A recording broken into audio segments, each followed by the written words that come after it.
मेरे भाई मौलाना यूनुस साहब आखिर में जाते हुए आपको एक वजीफ़ा बता रहे थे, तो गैर रस्मी तौर पर एक दो बातें याद आई तो मैंने कहा कि आपकी खिदमत में अर्ज़ करूं। हज़रत मौलाना डॉक्टर शेर अली शाह साहब रहमतुल्लाहि अलैह दारुल उलूम हक्कानिया अकोड़ा खटक के शेखुल हदीस रहे हैं। मेरा टूटा फूटा उनसे ताल्लुक़ था। तो कराची जब अपनी ज़िंदगी के आखिरी सफ़र में आए तो आखिरी खिताब उन्होंने हमारे यहाँ किया। मेरे छोटे भाई के निकाह के सिलसिले में वो तशरीफ़ लाए थे। मुझे उनके साथ एक मरतबा उम्रह करने का मौका मिला और मदीना मुनव्वरा हम एक होटल के अंदर इकट्ठे थे। हज़रत मौलाना डॉक्टर शेर अली शाह साहब रहमतुल्लाह अलैह जिन्होंने 60 साल सही बुखारी पढ़ाई है और खैबर पख्तूनख्वा की तारीख़ का अगर सबसे बड़ा नहीं तो एक मिसाली बल्कि बेमिसाल जनाजा था। इतनी बड़ी तादाद उमूमन वहाँ कभी जमा नहीं हुई। उनकी मुखलिसाना हदीसी खिदमात तदरीस, उनके लाखों की तादाद में दुनिया भर में फैले हुए शागिर्द और अजीब व गरीब शख्सियत। मेरे हज़रत वालिद साहब एक मरतबा उनसे मिलने के लिए तशरीफ़ ले गए तो वो खेत में हल चला रहे थे। ये कोई ज़्यादा पुरानी बात नहीं है, वहाँ उन्होंने ज़मीन ली हुई थी और ख़ुद ही वो हल चलाते थे। इतना बड़ा मुहद्दिसुल असर और तकरीबन बुखारी के हाफिज़ थे। मैंने अपनी ज़िंदगी में हदीस का इतना बड़ा हाफिज़ नहीं देखा। एक मरतबा वहीं पर मदीना तजर्बा के अंदर उन्होंने हमें एक वाक़या सुनाया। मौलाना यूनुस साहब आपको हरमैन की ज़ियारत का वजीफ़ा बता रहे थे, तो ये बड़ा मुजर्रब वजीफ़ा है। एक तो कसरत दुरूद शरीफ, इसी तरह अज़ान के बाद की दुआ, उसके बाद लब्बैक अल्लाहुम्मा लब्बैक। इसी तरीके से हज के दिन करीब आते जाएं तो तलबिया की कसरत, ये सारे वो वज़ाइफ़ हैं जो हमारे बुज़ुर्गान देवबंद से और अकाबिर औलिया कराम से मनक़ूल हैं। लेकिन इसके साथ साथ एक अहम तरीन वजीफ़ा जो अल्लाह देखते हैं कि इस बंदे में तड़प कितनी है, वो आज ही आप इख्तियार कीजिए, आज जा कर के कर लें। वो ये है कि एक डब्बा एक गल्ला आप तैयार करें और इस नीयत से करें कि मैं हज करूँगा या मैं उम्रा करूँगा ज़ियारत हरमैन के लिए। तालिब इल्म भी करें, बड़े भी करें। अच्छा, कोई ज़रूरी नहीं है कि आप उसमें बहुत ज़्यादा पैसे डालें। आजकल चवन्नी अठन्नी नहीं आती, रुपया 2 रुपये 5 रुपये अगर आते हैं वो सिक्का डालें और आहिस्ता आहिस्ता डालते रहें। वो डब्बा आपको याद दिलाएगा कि ये असल में एक बड़े मिशन के लिए काबिज़ चल रही है। तो हज़रत मौलाना डॉक्टर शेर अली शाह साहब रहमतुल्लाह अलैह फरमाते हैं कि मर्दान का एक दर्जी ज़रा बताएं, वो भी उस ज़माने का, उसकी क्या आमदनी हो सकती है भाई? कुछ भी नहीं। उस दर्जी ने एक डब्बा रखा हुआ था। तो डॉक्टर साहब फरमाते हैं मैं जब भी उसके पास जाता था तो वो डब्बे की तरफ इशारा करके कहता था मैं पैसे जमा कर रहा हूँ, मैं हज पे जाऊँगा।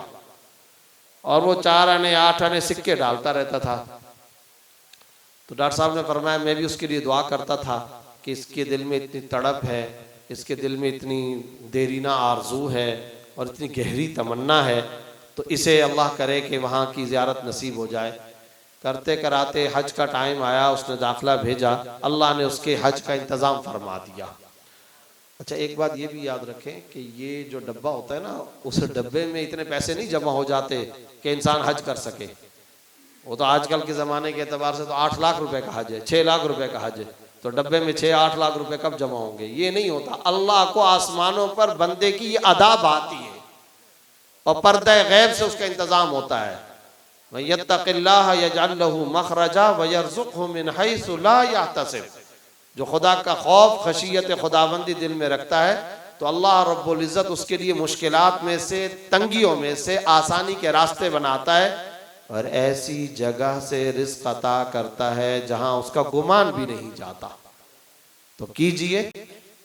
और डॉक्टर साहब फरमाते हैं काफ़िला तैयार हुआ और वो हमारे साथ हज के काफ़िले के अंदर चला है और चलने के बाद हम जद्दा पहुँचे हैं और उसके बाद वो अब्दुल्ला दर्जी भी हमारे साथ, खुदा ने उसका इधर उधर से जहाँ से भी इंतज़ाम करवा दिया।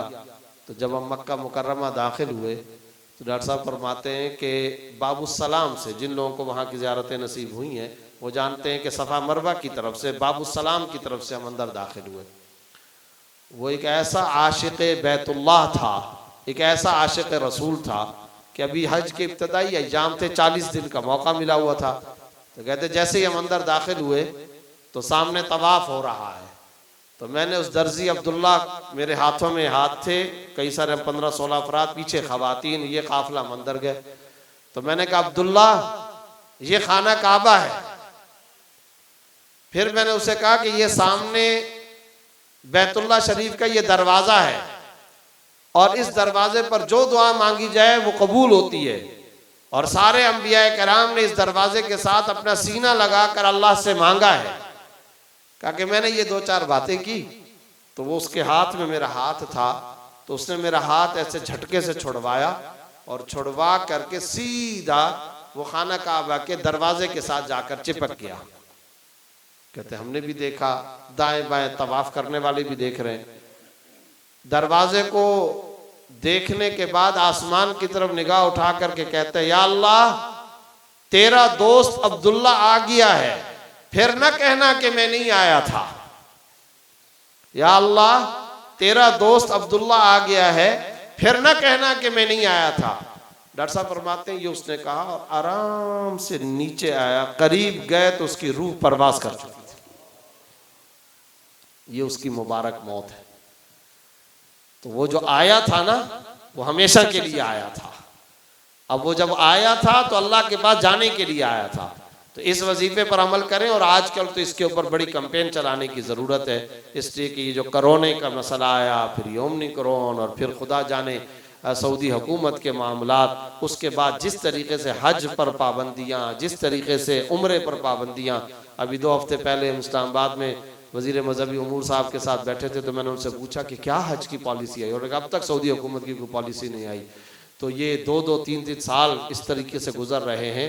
ज़रा वो लोग सोचें, आज सोचें जिन्हें मौका था और हज नहीं किया था, मौका था और उम्रा नहीं किया था, पैसे, इस्तात, माली हैसियत थी और हरमैन नहीं गए थे, और दिमाग के अंदर हम ये रखा करते थे कि हमारे पास तो माल मौजूद है, पैसा मौजूद है, जब चाहेंगे चले जाएंगे। अब सब कुछ है, जा सकते हो। ये सब मामलात है।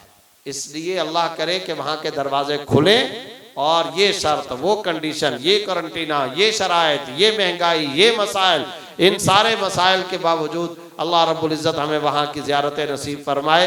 2 काम कर लें ज़ियारत के लिए, एक डब्बा तैयार कर लें, और जिसे खुदा ने हैसियत दी है अज़म करें, जैसे दरवाजे खुलेंगे आसानियां पैदा होंगी, हम हरमैन की ज़ियारत को जाएंगे। सब अज़म करते हैं।